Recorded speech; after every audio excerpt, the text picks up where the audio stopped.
Je travaille pour le GRES, qui est une ONG de développement et de solidarité internationale qui a 40 ans cette année.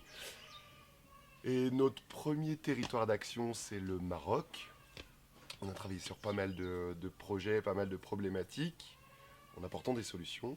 Et, euh, et on travaille aussi beaucoup sur le continent africain, notamment l'Afrique de l'Ouest. On est sur cette COP, comme sur toutes les autres, depuis 2008. On est là pour porter la voix des populations les plus vulnérables face au changement climatique et pour aussi montrer les solutions qu'on met en œuvre sur le terrain. Et donc on propose des solutions très concrètes qui sont réplicables en fait à grande échelle. Voilà. Et donc toi tu vas être sur la zone bleue pendant les jours qui viennent. Ouais, donc en fait le GRES fait partie des ONG accréditées par les Nations Unies pour suivre les négociations de près, c'est-à-dire les side events, ce qu'on appelle les side events, les conférences en fait de haut niveau sur plusieurs sujets. Et puis pour essayer d'influencer un peu les négociateurs, donc ça c'est ce qui se fait un petit peu dans l'ombre, on va dire, et notamment en travaillant avec nos homologues. Voilà, alors là, il existe par exemple Coordination Sud qui dispose d'une commission climat-développement. On fait partie donc de la société civile, voilà, qui apporte des solutions et du concret puisqu'on est beaucoup dans le politique quand même. Et comment on va pouvoir suivre vos activités depuis la zone bleue du coup?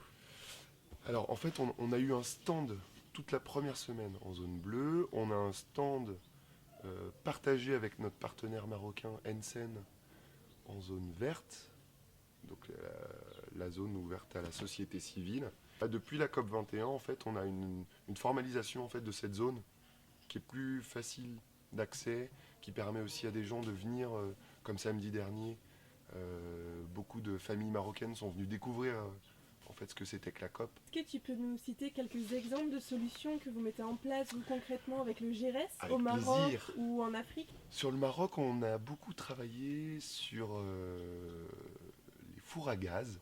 On a travaillé sur de l'agroforesterie. Et puis là, les deux grands projets du moment, c'est l'accompagnement. Donc ça, c'est notre approche territoire, l'accompagnement de la ville de Chefchaouen dans sa transition énergétique. Voilà, ça passe beaucoup par du diagnostic, du conseil, à la maîtrise de l'énergie. Et puis, on a un projet très sexy qui est celui des hammams durables. À terme, on aimerait bien permettre la rénovation de 10 000 hammams dans tout le pays. En fait, c'est une source très importante d'émissions de gaz à effet de serre parce que ces hammams tournent au bois et donc ils sont responsables de déforestation, de désertification.